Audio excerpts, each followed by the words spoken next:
Bueno, entonces, buenas noches para todos, bienvenidos a la continuación del taller que hemos estado realizando cada jueves de Mi Otro Yo, sanando la sombra en el espejo, las máscaras del ego. Hoy tenemos entonces otro trío de máscaras muy interesante. Si recordamos las anteriores, trabajamos los tres roles, ¿cierto? ¿Qué fueron cuáles? La víctima, el perseguidor y el salvador. En esta sesión vamos a trabajar las tres herramientas de las que se vale el ego. ¿Cuáles son? Entonces son el poder, el control y la manipulación. En este cuarto grupo de máscaras del ego, lo que nos muestra es que el ego se vale y utiliza el poder, el control y la manipulación para sentirse seguro. Muchas veces caemos en la creencia de que tener el control es una forma de podernos sentir seguros ante todo aquello que sentimos que nos amenaza. Entonces son mecanismos de defensa que utilizamos que nos alejan no solo de la verdad de lo que somos, sino también nos genera conflicto porque ya no hay confianza ni hay una entrega auténtica en el vínculo y en la relación con el otro. Entonces, ¿qué pasa con estas tres herramientas del ego? Cuando usamos el poder, cuando usamos el control y cuando usamos la manipulación, lo que nos hace creer es que tenemos, como se dice, ese dicho muy popular de el sartén por el mango, lo que creemos que podemos hacer para poder tener controlado, manipulado y el poder de aquella situación, de las personas y que se hagan a nuestra manera, a la forma en como creemos o necesitamos ver que se necesita o se cree que deben de hacerse las cosas. Entonces, ¿qué entendemos por poder? Porque esto es muy importante. Primero, la definición que tenemos de cada una de estas herramientas, poder, control y manipulación. Cuando hablamos del poder, ¿qué se les viene a la mente? ¿Cómo se definiría esa palabra?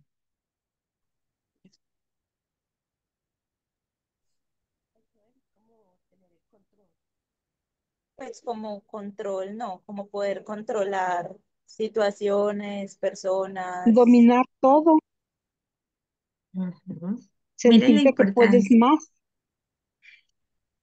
Miren la importancia de por lo menos incluso tener claro los conceptos, porque cuando los vamos a definir no tenemos claridad, no sabemos cómo, y lo que hacemos es usar uno de los que de lo que podemos creer que es, pero que es diferente, porque si decimos que es controlar, ya sabemos que poder controlar es otro, manipular es otro. Cuando hablamos de poder, quiere decir que hay esa fuerza interna o externa que me puede o me permite hacer que sucedan las cosas, hacer que pueda ir más allá de lo que nosotros tenemos capacidad. Es una manera de influir, es una manera de persuadir, es una manera de motivar, porque el poder lo podemos utilizar para bien o para mal, ¿sí? Entonces, cuando hablamos de poder, es muy importante reconocer que lo primero es que tenemos esa capacidad de influir, de persuadir en el otro y en nosotros, por supuesto, pero como estamos hablando de que estas son herramientas que el ego se vale para dominar, para tener un entorno seguro, entonces vamos a hablar de que ese poder que ejercemos lo hacemos hacia el otro.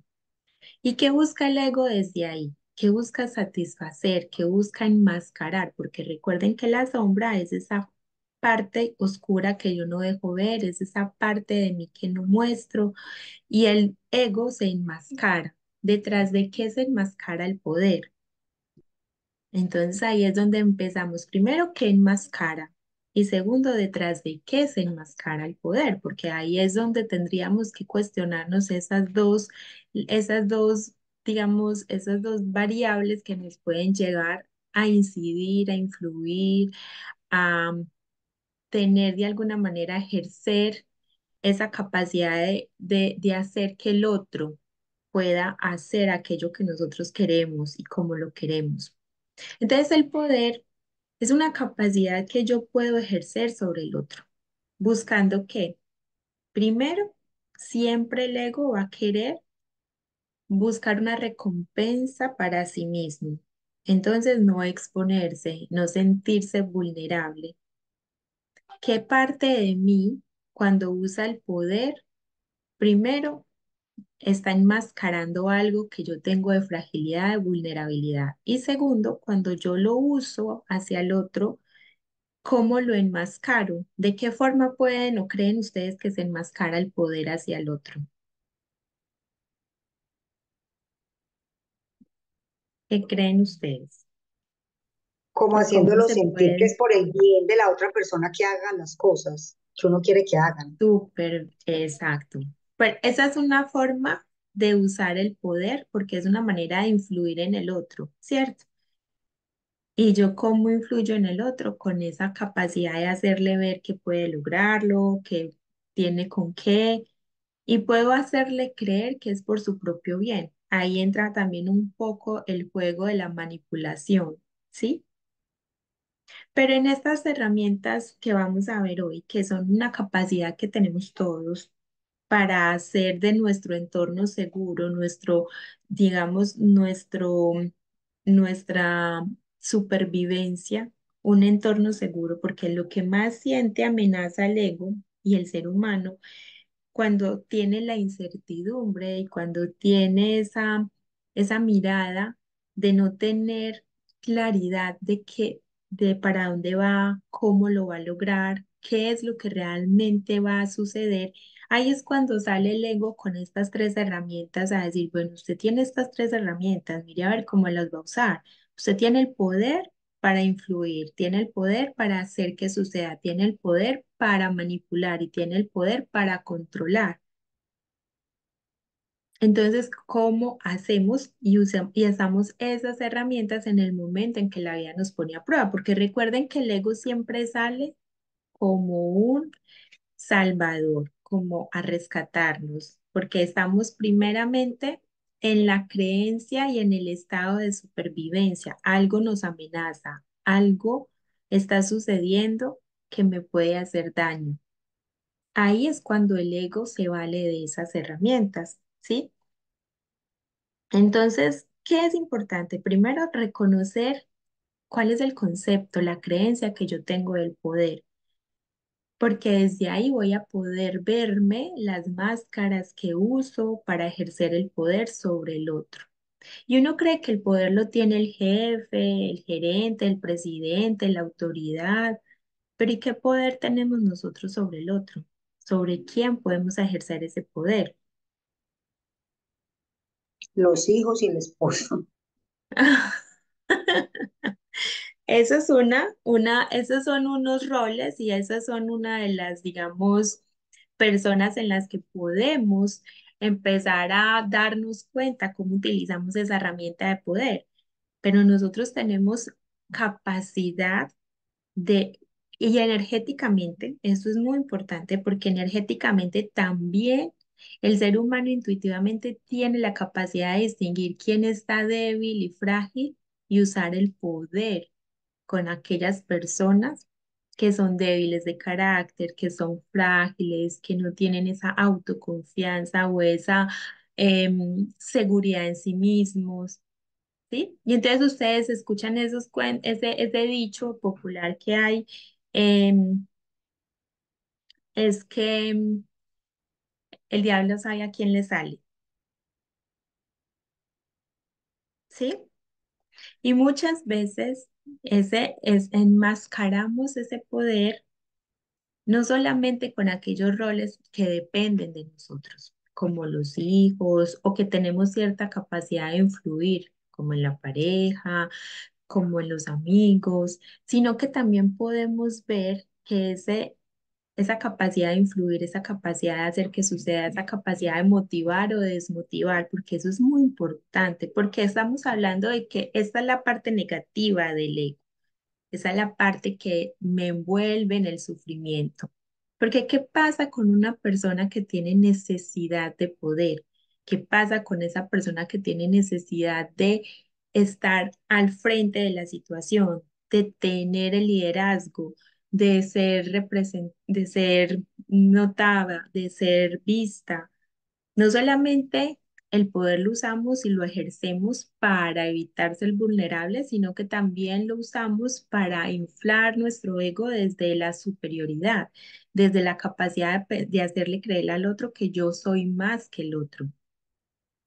Porque el poder en la autoridad la tenemos clarísima, orden jerárquico, rangos, y entonces eso ya le da de por sí un estatus a la persona frente a los otros. Pero cuando lo estamos hablando desde esa relación y desde ese vínculo del día a día, de la cotidianidad, de la naturaleza, de la familia, de los compañeros de trabajo, de los amigos, ¿cómo ejercemos esa herramienta de poder?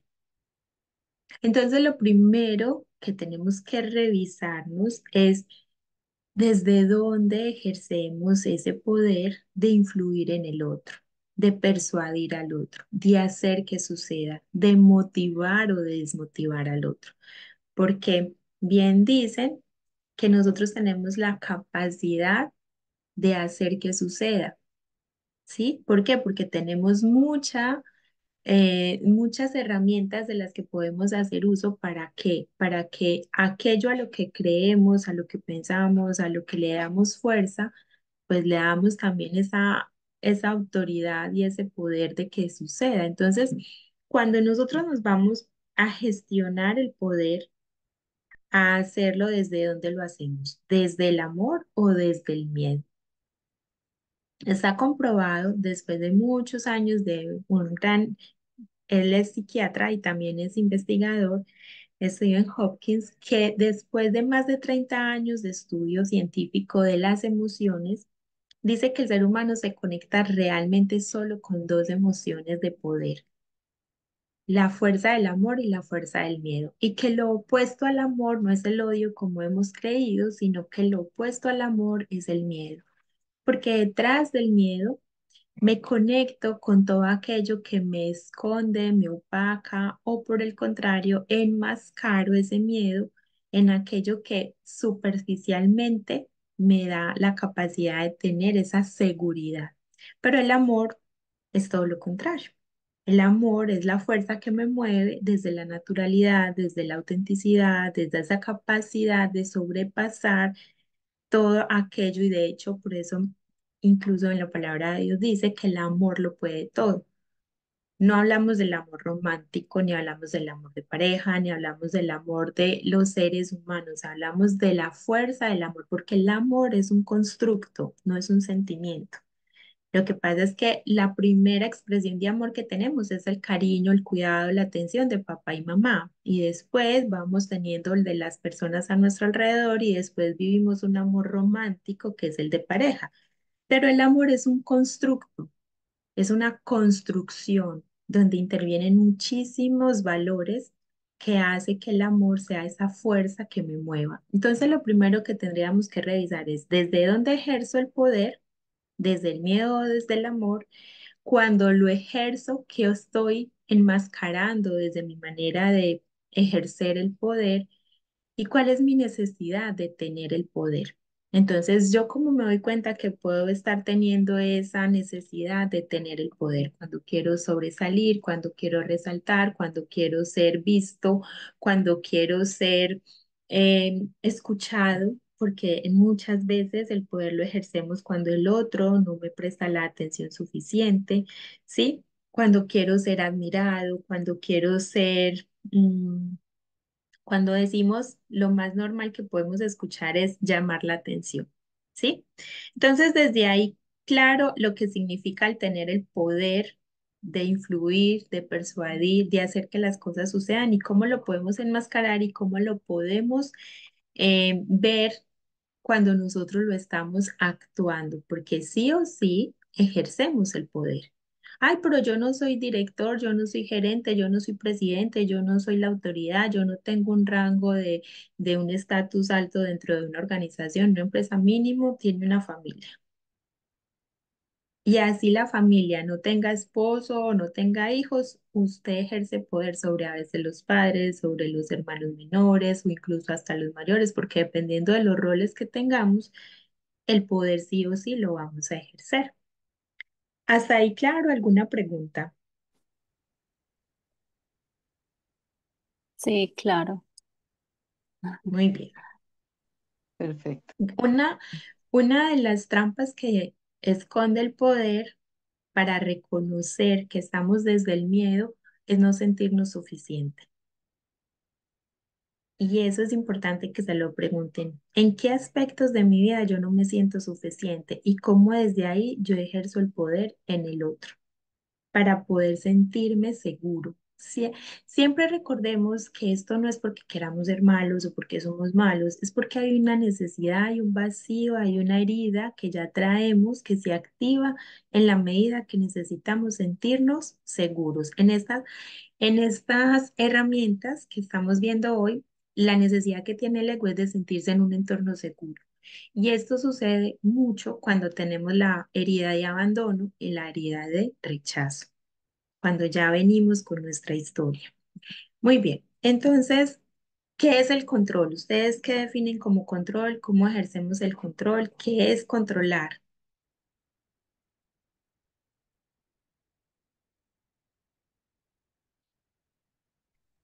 ¿Cómo lo Doctora, definen? creo, ay no, qué lástima que no me pueda ver porque me siento como charra, pero bueno, que Sí. el control, bueno, una puede ser así como cuando uno quiere tener todo en la casa perfecto, o sea, eso es Ujú. como tener ese control. También el control como con la persona. Entonces, estar no solamente, digamos, con la pareja, sino también como con los hijos. Estar a toda hora y entonces esto es así, aquello, lo otro, y entonces usted por qué llegó tarde y por qué no me llamó. Bueno, como toda Ujú. creería, pues yo qué es eso. Que no se le salgan a Sí, uno las situaciones de las manos, podría ser. sí. Lo que pasa es que cuando ya hablamos de control, es que tenemos una necesidad. Primero hay una ilusión, hay una gran ilusión desde una mirada, desde un pensamiento distorsionado, una mirada distorsionada, y es que tenemos la ilusión de que todo lo podemos controlar, de que yo tengo el control. Entonces, no solamente empieza en pequeñas cosas, como nos lo decía Sandra, con el orden así excesivo de todo, sino también con el control del otro, qué hace, qué no hace, cómo lo hace, en qué horario, a qué horas, porque yo empiezo a tener como esa capacidad de tener el poder, ¿sí? Miren que primero se ejerce el poder para poder tener el control. Cuando yo tengo el poder de sobre el otro, empiezo a ejercer el control. Entonces, ¿qué es ejercer el control? Es esa ilusión de que yo puedo hacerlo a mi manera y que el otro lo debe de hacer a mi forma, a mi estilo. Piense como yo pienso, hable como yo hablo, hágalo como yo lo hago. Y entonces el otro desea el control y yo soy la que ejerzo el poder en ese otro. Y ahí es donde tomo el control de la situación y de la vida del otro.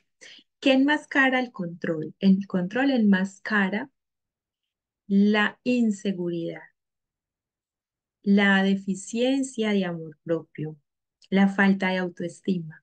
Yo necesito tener poder y control sobre el otro para minimizar su impacto en mí, porque yo no soy, primero recuerden el mandato del poder, no ser suficiente.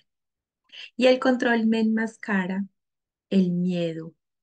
Vuelvo y les repito, en estas necesidades de tener poder, control y manipulación están muy presentes las heridas de abandono y de rechazo. Entonces yo siempre que estoy ejerciendo el poder y el control en el otro o sobre el otro, estoy queriendo, primero, que no me abandone, segundo, que no me rechace, y tercero, estoy evitando el sentirme chiquito, poquito, minimizado, porque ahí se pone a prueba o se pone como en tela de juicio mi capacidad de valorarme, mi autoestima, mi autoconcepto, mi seguridad. Entonces, el control es una idea de sentir que cuando yo tengo fríamente calculado el escenario, los pasos, lo que sucede, lo que puede pasar, tengo plan A, B, C, D, E, y todo está fríamente calculado, es que yo desde esa capacidad de tener el control de la situación y del otro enmascaro mi inseguridad. Entonces yo por eso armo un plan, yo por eso tengo muchas estrategias, yo por eso tengo la capacidad de ejercer en el otro. Entonces yo les decía ahorita, cuando tenemos la capacidad de ejercer en el otro, influir en el otro, podemos incluso entrar en la desmotivación del otro para minimizar el otro y poderme acrecentar yo desde esa capacidad de influir y tener el control. Entonces, ¿qué es importante cuando vemos que ejercemos el control o ejercen el control? Porque recuerden que nos tenemos que ubicar en los dos lados. Yo puedo ser en un lado el controlador y en otra situación ser el que me controla. Porque en los roles recuerden los roles de la semana pasada y de estas herramientas las ejercemos en ambas vías, son de doble vía. En algún momento los hacemos o en algún momento no lo hacen, ¿sí? ¿Qué es lo importante? Poder saber desde dónde yo tengo esa capacidad de tener el control sobre el otro. Y eso que me enmascara, porque recuerden que la idea de este taller es poder ir a revisarme mis sombras y poder soltarlas, atravesarlas y decirme, bueno, desde acá entonces, ¿qué es lo que me hace sufrir? Porque es que tener el control sobre el otro aparentemente es tener el poder, pero se sufre muchísimo viviendo desde el control.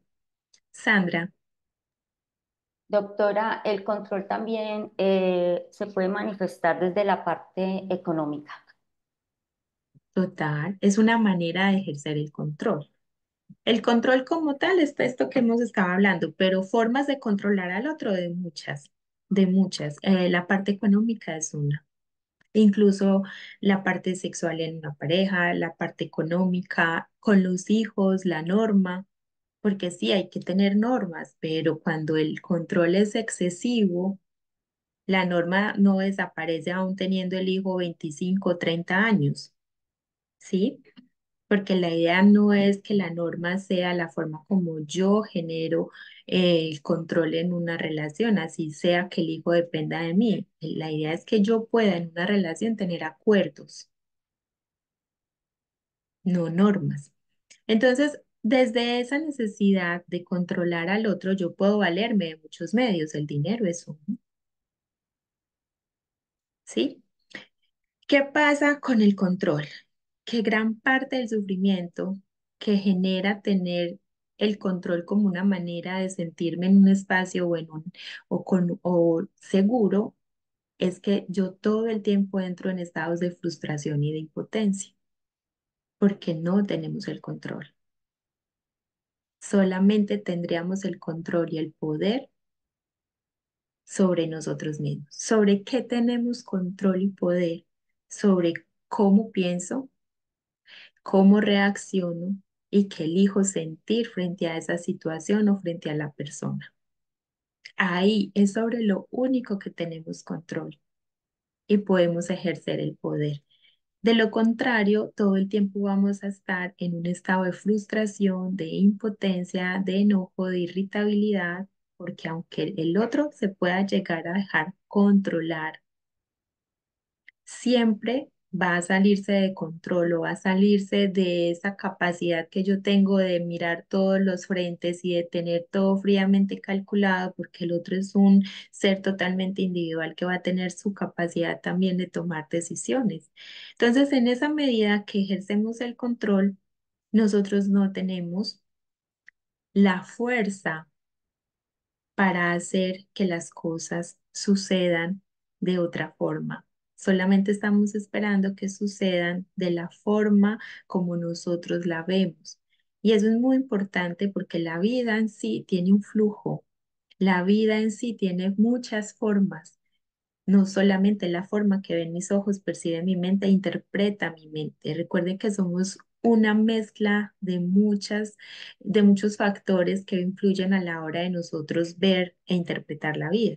nuestra historia de vida, nuestros valores, nuestro entorno, nuestras creencias, nuestra cultura, nuestros cuidadores, el amor, como nos lo transmitieron. Entonces, siempre pensamos en generar control en el otro desde la perspectiva que tenemos propia. Y se nos olvida que el otro tiene capacidad de interpretar de otra forma u formas, porque muchas formas de interpretar un solo hecho o una situación o un acontecimiento. Entonces, ¿qué pasa con el control? Que yo puedo tener miradas muy inflexibles y entonces ahí entra mucho el rol del perseguidor. Recuerdan los roles de la semana pasada. Quien necesita tener el control se vuelve perseguidor, ¿sí? Entonces ahí empieza algo importante y es soltar el control, es confiar en la sabiduría de la vida, del alma, saber que nosotros estamos aquí en este plano terrenal, no tenemos claridad de cuál es el propósito inicial de nuestra vida porque nosotros vamos en el transcurso de ir creciendo, ir descubriendo, ir encontrando ese propósito, pero lo que sí es muy importante es que saber que en la medida que vamos creciendo, vamos cumpliendo esos ciclos vitales, pues la conciencia se expande, la comprensión con nueva información nos permite soltar todo aquello que nos programó en su momento la familia, el colegio, la vida y empezar a tener nuevos discernimientos, nuevas posturas, nuevas formas de afrontar. Porque recuerden que estos como herramientas son mecanismos de defensa y yo les he dicho en todos los otros espacios, los mecanismos de defensa son adaptativos, no son sanos. Entonces yo en un momento de cuando estaba pequeño, yo me adapté a mi entorno. Y para adaptarme tuve que entrar en mucha rigidez mental, tuve que tener, porque esto empieza con un síndrome del niño obediente y esto es muy importante. El síndrome del niño obediente es que el niño quiere tener el amor incondicional de papá y mamá y para tener el amor incondicional de papá y mamá el niño se porta muy bien. Entonces el niño es controlado de que si se porta muy bien le damos un premio, si se porta muy bien lo llevo al parque, si se porta muy bien, si el niño no hace nada malo están condicionando el amor y esto es una manera en cómo nos educaron y cómo se sigue educando. Lo que pasa es que es parte de la desprogramación que venimos a hacer ya adultos porque entendemos que no tengo que hacer para merecer el amor del otro. El solo hecho de yo existir ya merezco el amor del otro. Lo que pasa es que el amor empieza a ser controlado. Si me das, si me retribuyes, si lo haces a mi manera, te voy a querer más. ¿Sí? Entonces, cuando ya empezamos en la adultez a tener estos comportamientos de poder, a tener estos comportamientos de control, pues nos vamos a estrellar con el mundo, vamos a tener muchos conflictos con las relaciones interpersonales, pues porque el otro también está despertando de esa programación en la que venía y dice, un momentico, espere, hay otras formas, hay otras maneras. Y entonces entra la otra herramienta va muy de la mano de los roles de la semana pasada. ¿Con cuál va muy de la mano la manipulación?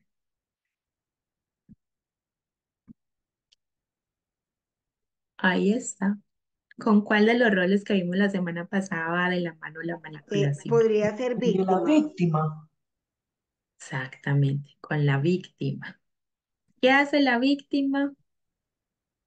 A buscar través de Ujú. Sí, a través de la manipulación emocional, el chantaje emocional, la manipulación con el estado de la enfermedad, ¿sí? Entonces, los roles se unen mucho con las herramientas de la necesidad de tener poder, control y manipulación, porque entonces yo puedo sentir que estoy usando el poder y el control cuando soy perseguidor y puedo usar la manipulación cuando soy víctima, ¿sí?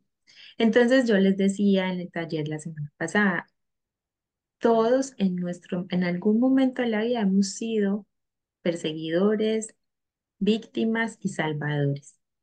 ¿Con cuál de esos roles es que más nos identificamos? Porque es el estado del ser más conocido que tenemos. Entonces, en la manipulación entra algo muy importante y es, primero definamos lo que entienden por manipulación. ¿Cómo lo les llega cuando ustedes hablan de manipulación? Es que es muy manipulador, muy manipuladora, es que mire cómo nos manipula. ¿Qué comprenden ustedes por la palabra manipulación?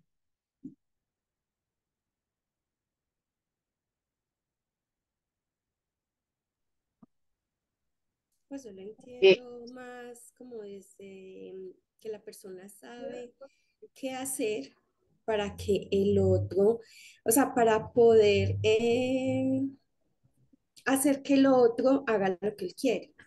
O sea, sé cómo llevarlo, cómo hablarle, Influir. como para que eso, para que cumpla mis deseos. Como un Ujú, o chantaje. sea, usa, exactamente. Entonces, enmascara, ¿cierto?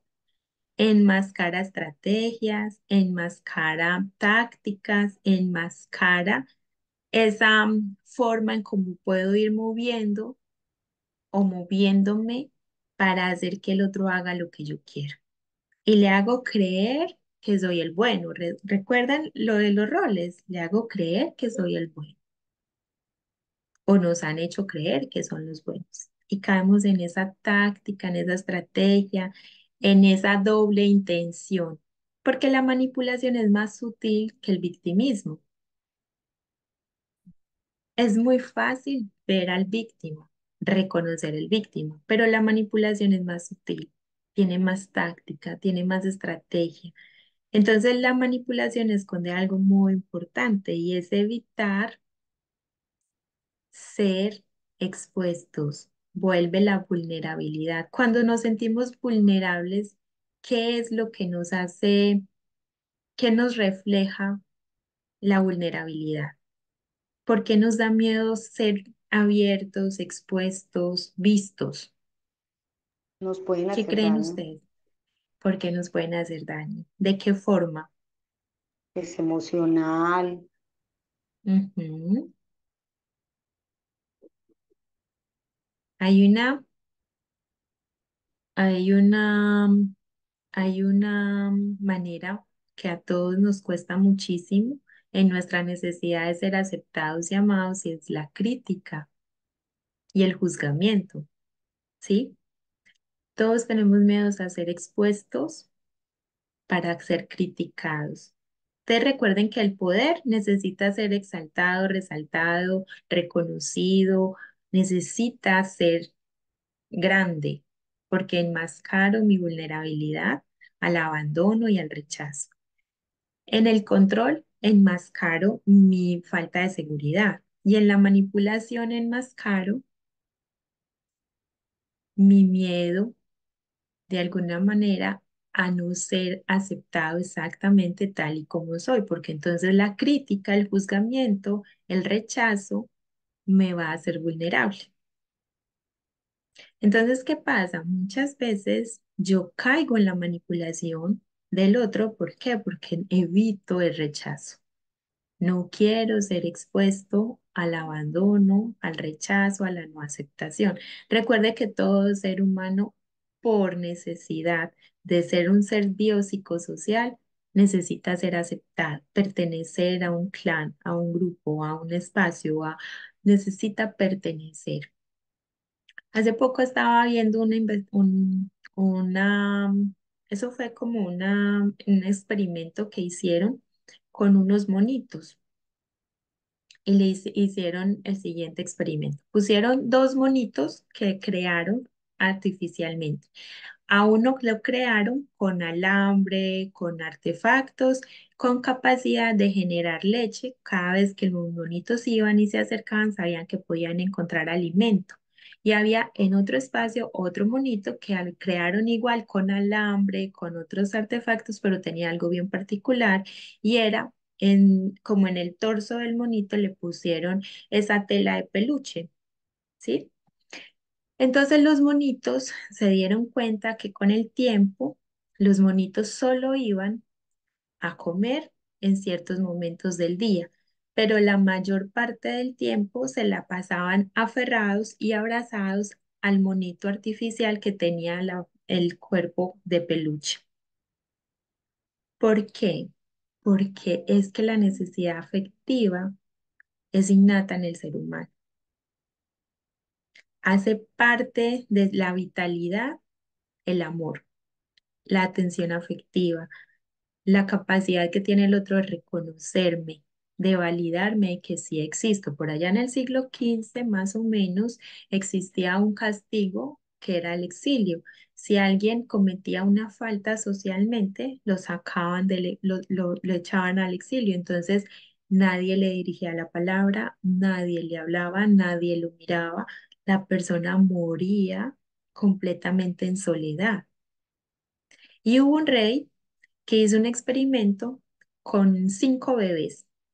Decía que quería saber cuál era el lenguaje innato de los seres humanos. Entonces, en un cuarto que condicionaron con nodrizas, hicieron que 5 bebés los cuidaran, pero que nadie le hablara, que nadie le hablara.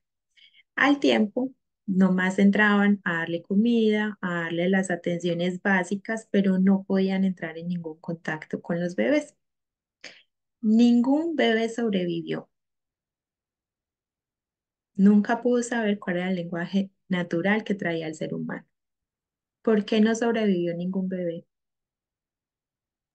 Porque Por- sí, le daban el alimento y la atención primaria, pero no le daban afecto. Recuerden que las palabras también son afecto.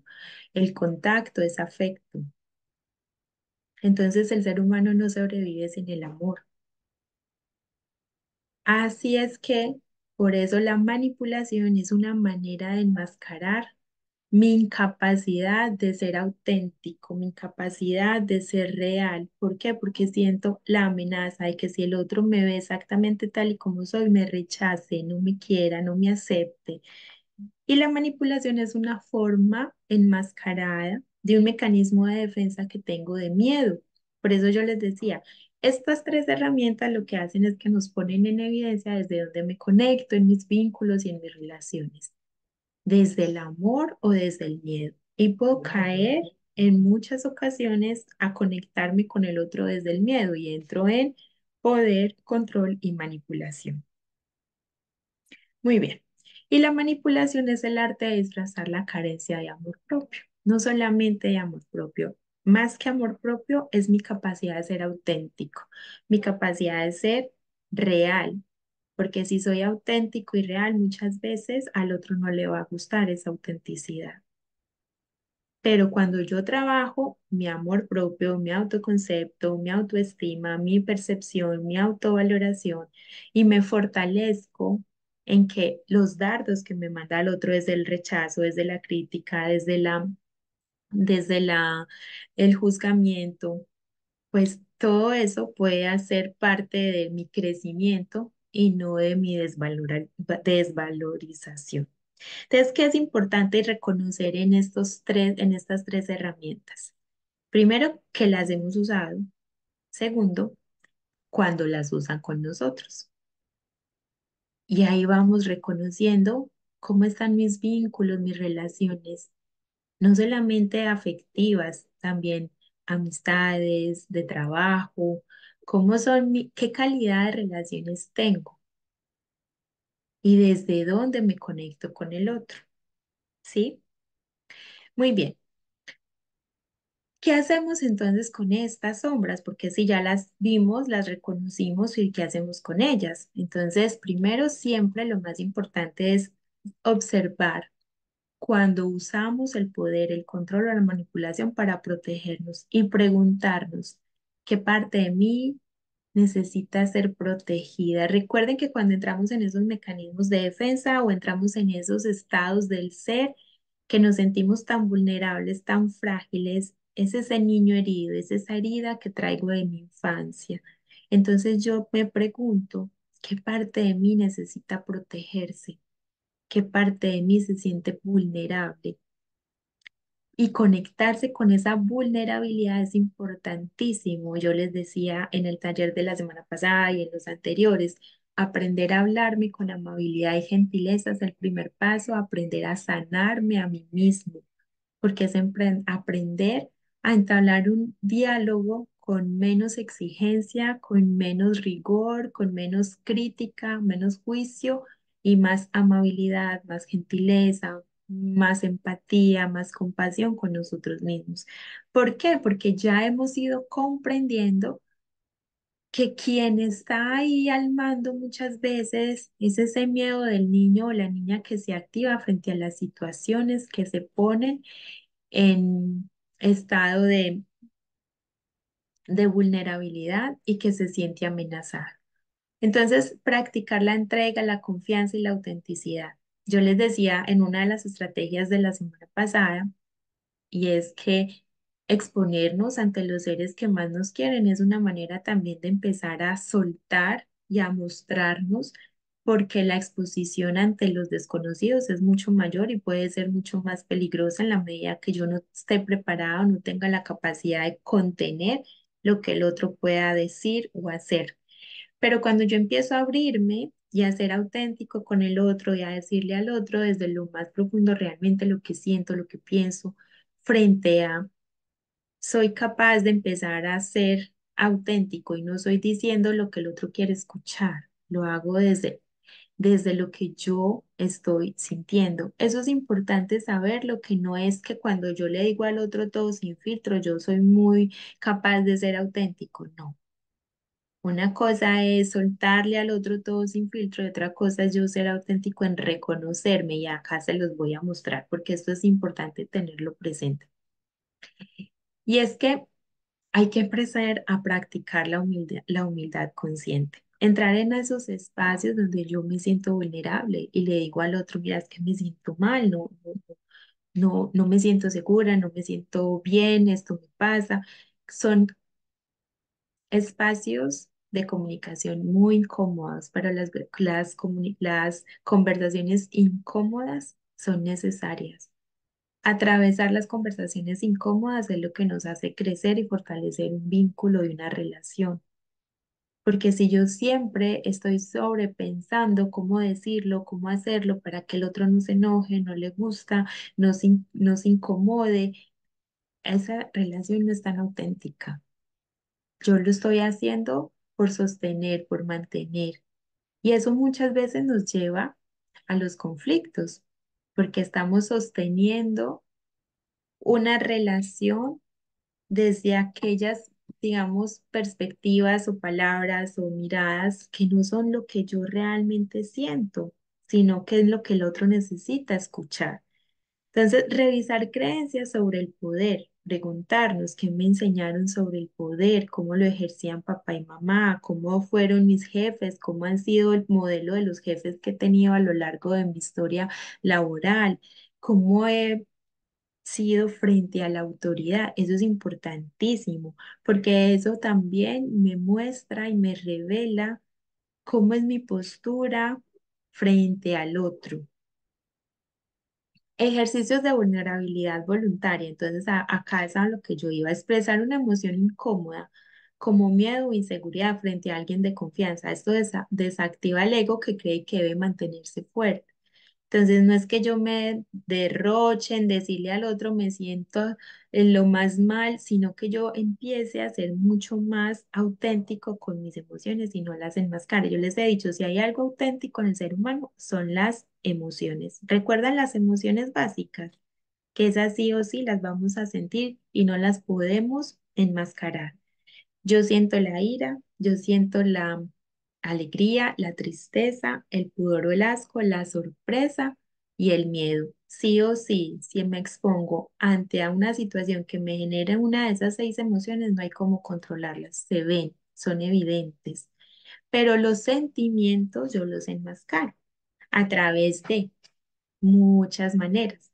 Entonces, empezar a tener esas ejercicios de vulnerabilidad voluntaria donde yo sé que estoy en un entorno seguro porque sé que confío en esa persona, voy a empezar a hablar más desde lo real que siento y pienso frente a, y no desde lo que el otro quiere escuchar o quiere ver o quiere que hagamos, porque entonces recuerden que la necesidad de poder, control y manipulación lo podemos ejercer o lo pueden ejercer sobre nosotros.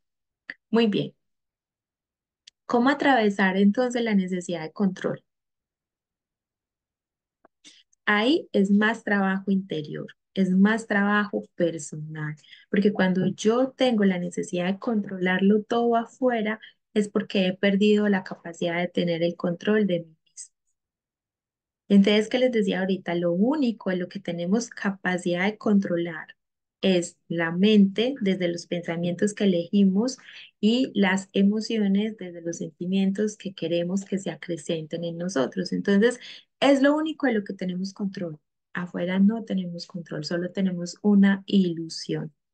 Entonces, desde esas prácticas de entrega y rendición que podemos hacer, es un trabajo muy personal, mucho desde el reconocimiento de cuál es mi necesidad de tener el control. Yo les decía que enmascara la necesidad de control, la autoestima, la falta de autoestima, la falta de seguridad. Entonces, ¿qué es importante saber yo?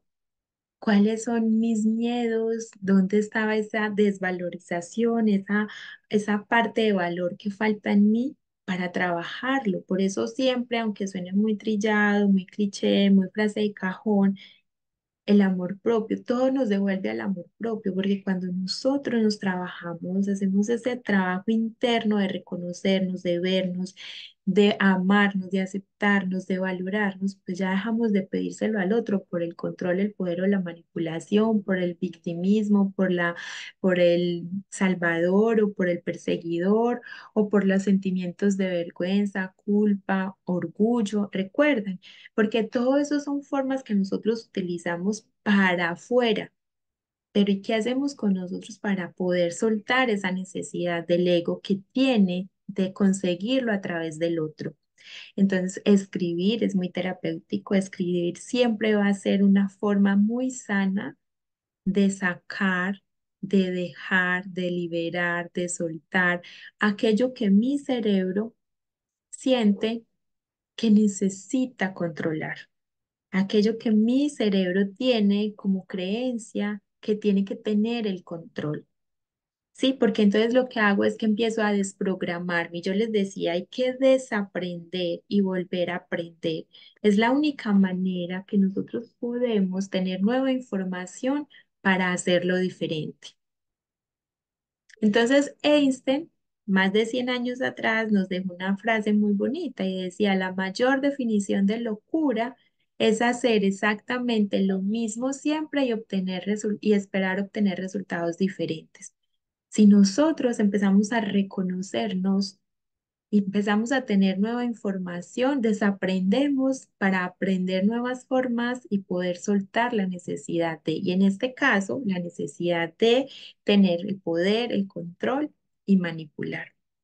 Entonces, la escritura nos ayuda muchísimo a esa parte de interacción de los dos hemisferios del cerebro para que se interiorice aquello que necesitamos soltar. Entonces, piensen, ¿de qué se nutre mi ego desde mi miedo, desde mi desvalorización, desde mi falta de amor propio, a través de la necesidad de controlar la situación al otro? Y entonces yo digo, no, yo tengo una gran capacidad de tener todo bajo control.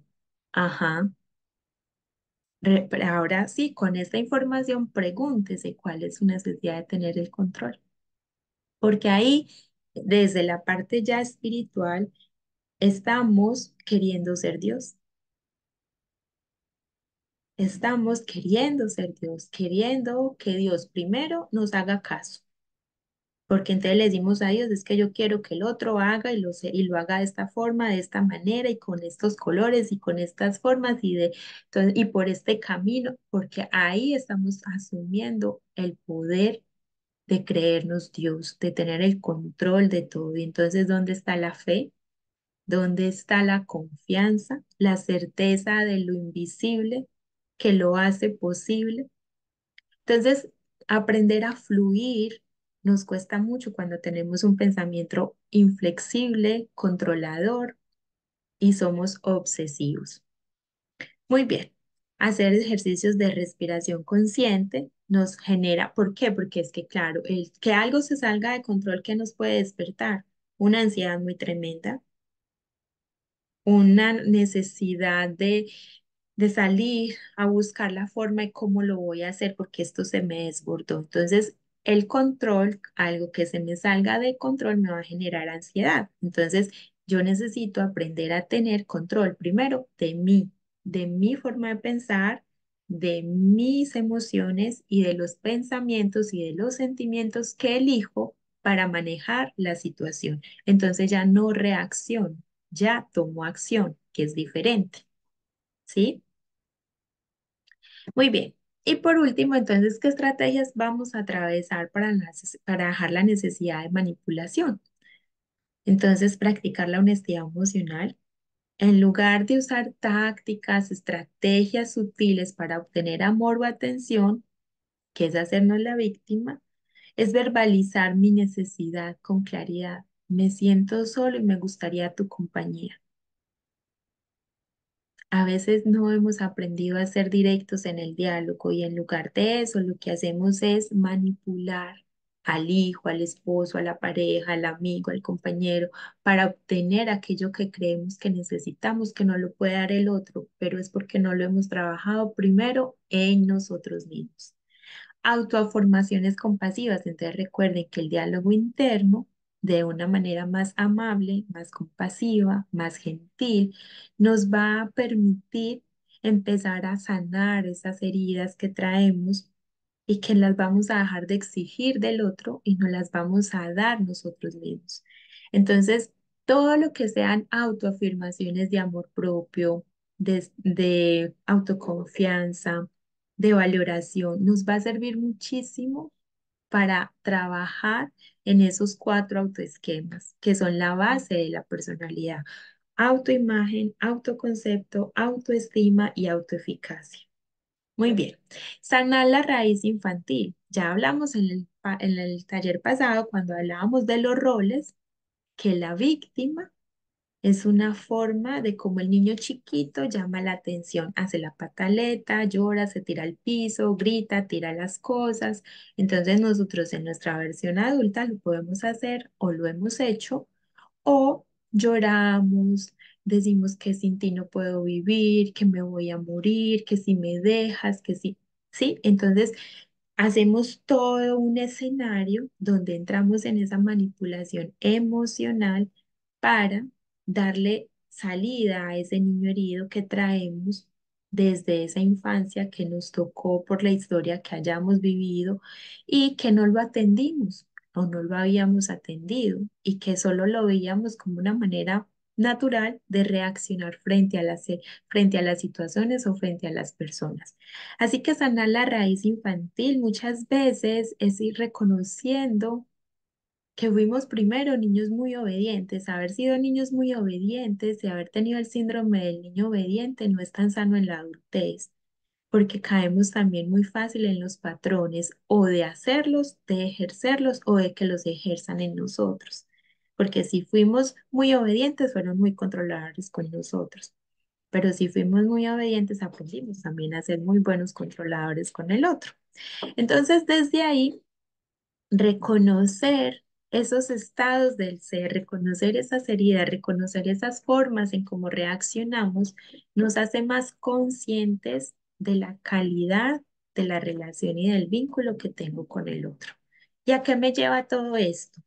Porque si todo esto lo que nos mete y nos lleva y nos ancla al sufrimiento, entonces ¿a qué nos lleva toda esta información? A reconocer qué y a tener qué. ¿Ustedes para qué ingresaron a este taller? ¿Por qué les llamó la atención estar aquí? Porque ya en esta cuarta sesión que llevamos de estas máscaras del ego y de la sombra en el espejo, han estado participando y han estado ingresando? ¿Qué están queriendo encontrar? ¿Qué están buscando? ¿A dónde quieren llegar?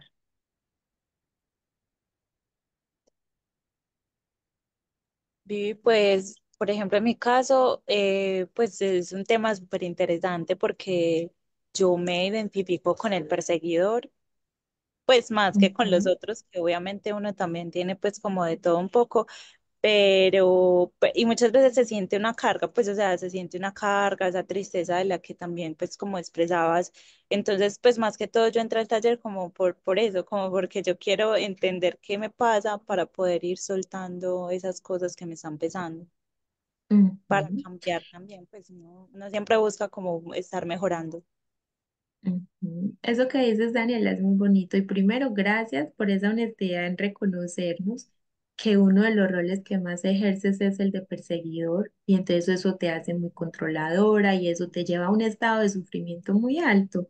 Porque si las cosas no salen como yo las tengo previstas, planeadas, organizadas, cada cosa que deja de salir, cada cosa que deja de ser como yo lo creo, como yo lo pienso, como yo siento que debe de ser, me lleva a un estado alterado de mi ser, ¿de qué? De estrés, de angustia, de ansiedad, de preocupación. Entonces, yo no entro a la ansiedad, yo no entro a la depresión de un día para otro. Esto es paulatino, reiterado. Y muchas veces, y en los talleres que les di de las 7 heridas del alma, sanando al niño interior, yo les decía, ¿qué nos lleva a tomar medidas y a querer salir de ahí, del sufrimiento? El sentir que ya para suficiente, o sea, no ha sido suficiente sufrir tanto. Entonces recuerden que parte de la misión de dolor que trasciende es minimizar el dolor, el sufrimiento, trascenderlo, pero ¿cómo trascendemos el sufrimiento? Con información, con nuevas formas, con hacerlo diferente, porque lo hemos venido haciendo de la misma manera y en que hemos estado sufriendo. Muy bien, Sandra por acá nos levantó la mano. Doctora, pues yo no sé, yo viendo todo esto lo que nos ha enseñado, ay, la verdad que yo me veía muy involucrada en todas estas cosas, de verdad que yo, ay, fue madre, yo tenía como que, no, yo tengo como que todo eso, pero, o sea, lo tenía, y ¿para Ujú, qué entro yo a estas cosas? Pues para seguir ujú. evolucionando. Y creo, ay, doctora, yo ahorita, mientras usted hablaba y yo decía, Dios mío, bueno, en este momento o en estas cosas, en estos momentos que hemos aprendido era porque así debía de ser. Pero le cuento que en un colegio, en las escuelas y todo debería haber una materia en donde le empiecen a explicar a uno todas estas cosas, porque creo que así estos niños que están, digamos, y que se quedan aquí después de que nosotros partamos, esto es muy necesario, saber todo esto, porque es que yo lo puedo comprobar y yo sé que desde el amor, o sea, el amor es transformador y liberador, o sea, uno se libera, pero de una cantidad de cosas, y ahí es donde uno ya se da cuenta y uno dice, no, venga, venga, venga, y uno ya se va haciendo responsable y uno dice, no, no, no, a ver, yo ya debo de hacerme responsable de tales cosas, a mí ya no me afecta que me digan esto, aquello y lo otro, porque es que ya hay amor propio. Y, ay, Ujú. no, esto debería, de verdad, no sé, propóngalo, doctora, o algo, que haya una clase en los colegios, en las escuelas y en las universidades de esto, porque de verdad que esto sí es muy necesario saberlo. Es que todo es un proceso de conciencia colectiva. De hecho, yo les he hablado en otros espacios, la nueva pedagogía. La nueva pedagogía no es que usted le impone al niño, usted hace acuerdos con los hijos. Porque ya no opera de que yo soy el papá, el adulto, el mayor, y es lo que nos decían a nosotros, es que mientras usted viva en esta casa, hace lo que yo le diga, lo que yo le ordene. No, la nueva pedagogía no es así. La nueva pedagogía nos lleva a vivir con más conciencia y entonces un niño de 5 años ya tiene un grado de conciencia un poco diferente a la que teníamos nosotros hace 40, 50 años atrás. ¿Por qué? Porque la información y los estímulos a los que ha estado expuesto incluso desde el vientre, son mucho mayores a los que estuvimos expuestos nosotros hace 30, 40, 50 años atrás, ¿sí? Entonces, todo esto es un estado de ir acrecentando esa conciencia que nos lleva a esa conciencia colectiva donde vamos compartiendo la información que nos saca de ciertos estados del ser donde estaban distorsionados. ¿Y qué necesita el ser humano? Reconectarse con la esencia, con la divinidad, con el Dios que nos creó, con la imagen y semejanza. ¿De qué? De ese amor propio. de vernos en esa autenticidad, de reconocernos en esa autenticidad. Entonces lo que hicimos fue que aprendimos muchas cosas y por eso la propuesta siempre es hay que desaprender para volver a aprender. Si yo quiero dejar de sufrir, porque si yo no quiero dejar de sufrir, yo lo puedo seguir haciendo igual. Entonces Einstein nos lo dijo hace 100 años. El mayor significado de locura es seguir haciendo lo mismo exactamente igual y esperar resultados diferentes. Yo puedo seguirlo haciendo igual porque nadie te va a obligar a cambiar.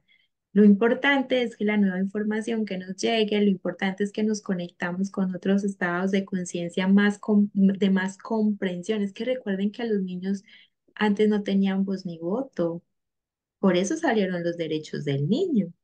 Todo es un momento evolutivo en la historia. ¿Por qué salieron derechos de los niños? Porque los niños eran tratados en un momento dado peor que los animalitos. Entonces empezó a ver el mundo que el niño necesitaba ser reconocido y necesitaba derechos porque estaba siendo totalmente vulnerado. Entonces ya el niño ha entrado en un proceso de que entra en mayor capacidad de comprensión a través de la historia, pero esto es un proceso de crear conciencia colectiva. Muy bien, entonces hemos llegado al final de nuestro encuentro de hoy con el taller de las tres herramientas de las que se vale el ego para sentirse seguro. Esto es muy importante. ¿Por qué? Porque no solamente es reconocer quién las ejerce sobre nosotros, sino cómo la ejercemos nosotros en ciertos momentos y en ciertas situaciones de la vida. Así que la invitación con los talleres es precisamente poder entrar en ese grado de comprensión de qué me ata el sufrimiento, de qué calidad estoy teniendo mis vínculos y mis relaciones y cómo puedo decir, oiga, este ha sido mi patrón de conducta, este ha sido mi estado de ser más conocido, ¿cómo lo voy a hacer diferente? ¿Sí? Y entonces, pues les abro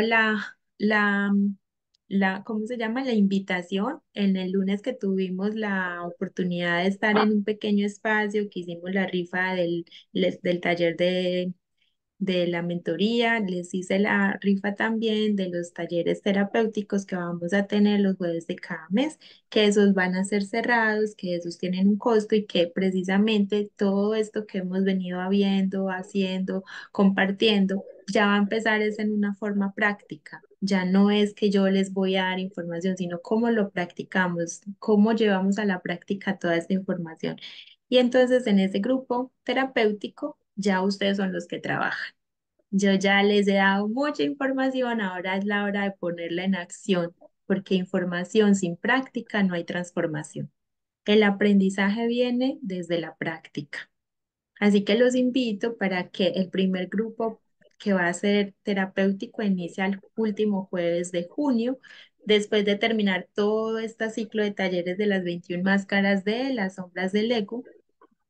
Y bueno, toda esta información yo creo que nos aporta y nos lleva muchísimo a esa capacidad de comprender cuando nosotros estamos sufriendo, en qué estamos anclados, qué estamos dejando de ver o empezamos a reconocer aquello que nos lleva al sufrimiento y aquello que nos hemos pasado contemplando tanto porque no sabíamos qué hacer con eso. Muy bien, así que les deseo una buena noche, un buen descanso y con todo el cariño nos vemos el martes en el grupo GAM y el próximo jueves en el próximo taller de las sombras en el espejo. Muchas gracias. Gracias, feliz Feliz noche. Gracias. noche. Ustedes, Bonita noche, gracias. mucho amor Gracias. incondicional. Igualmente un abrazo. Amén. Feliz noche, Un niñas, abrazo. doctora, gracias, bendiciones. Chao. Gracias. Feliz Amén. noche. Muchas Gracias. gracias. Feliz noche para todas. Igualmente.